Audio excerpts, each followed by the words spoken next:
Rich with Richbound Photography, going to do a really quick tutorial on the Photoshop actions, PPA Sky Swap actions that I am always talking about. And my friend Julie was complaining that the sky gets all over the trees. And yes, that is a problem, that is an issue, but I'm going to show you how I do it and will hopefully help you to see that it is a compromise, but it is a great program, and I've been doing about 15 skies today because this is overcast and I've just been replacing them. This is a commercial shoot, so I'm just doing it for every shot, so I don't have to come back on a different day. Anyway, so the first thing I'm going to do is I'm going to bring it into Photoshop, edit in Photoshop, and it's a really fast program, and the longest part about the whole process is waiting for it to open up in Photoshop. So if you got a faster computer, it's really going to help your day, make your time cut down. So the first thing I'm going to do is go up here in Actions, and I'm going to go Sky Extraction.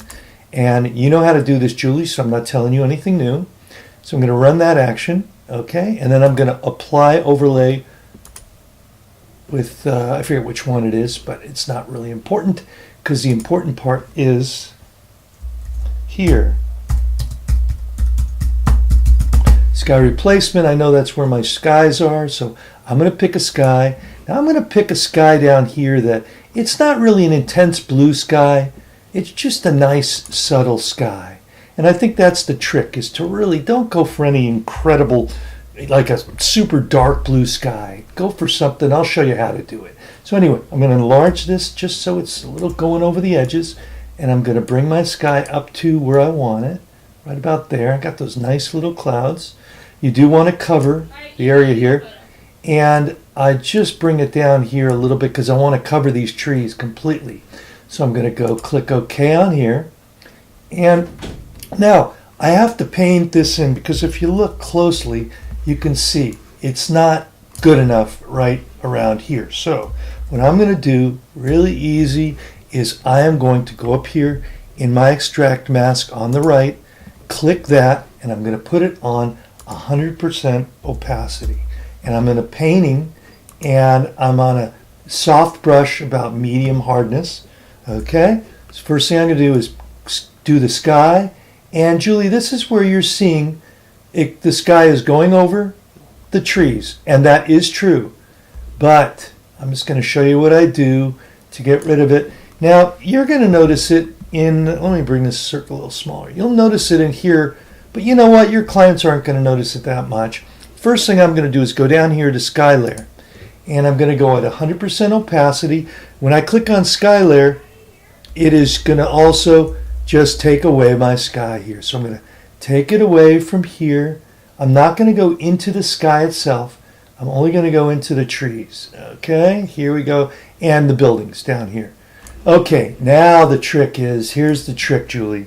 Bring it down to, I'm going to bring it down to 4% opacity, and I'm still down here in the sky layer, which is erasing it.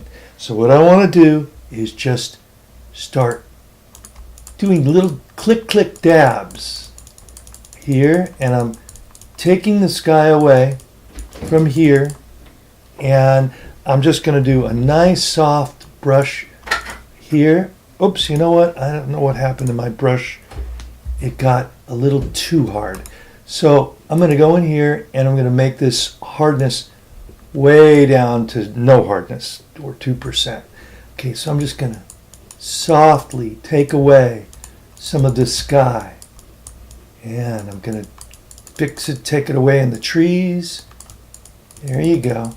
Now I've taken away a lot of that really pretty blue sky. I'm going to take it here too. But I'm going to now do Command SW, bring it back into Photoshop, and back into Lightroom, I'm sorry there. But you see, Julie, it's just a compromise, and you got to, you're going to take away some of that blue. But what I'm going to do here now is I'm going to go down in Lightroom, I'm going to go down into the tone curve, the adjustments, HSL adjustments. I'm going to take luminance of blue down there. I'm getting a little of that blue back, and now I'm going to do saturation up a little bit there, and there we have it. And I'm going to bring up the exposure a little bit. And okay, you can see it here and you can see it in here, but I'll be honest with you, I don't think anybody else, any of your clients are going to notice it. And for the kind of stuff I'm doing right now, I think it works perfect. So this is Rich Baum. I hope this has explained something for you. I have more Sky Swap tutorials which go further in depth into this. And you know what? I'm just going to do one more for you, Julie. And let's go with this one right here. No, you know what? I did the sky on this one too. You can see it's a little darker in here, but really it isn't going to be a big deal. I could have fixed that a little bit more, but to tell you the truth, I think when you zoom in, it looks pretty good. I'm not, you know, it gets in between the leaves and the branches, and I'm pretty happy with it. I wish I could do a sky swap of these workers here, but I'm going to have to figure out something for that. Anyway, Julie, I hope this helped. Talk to you guys later. Rich Baum, signing off.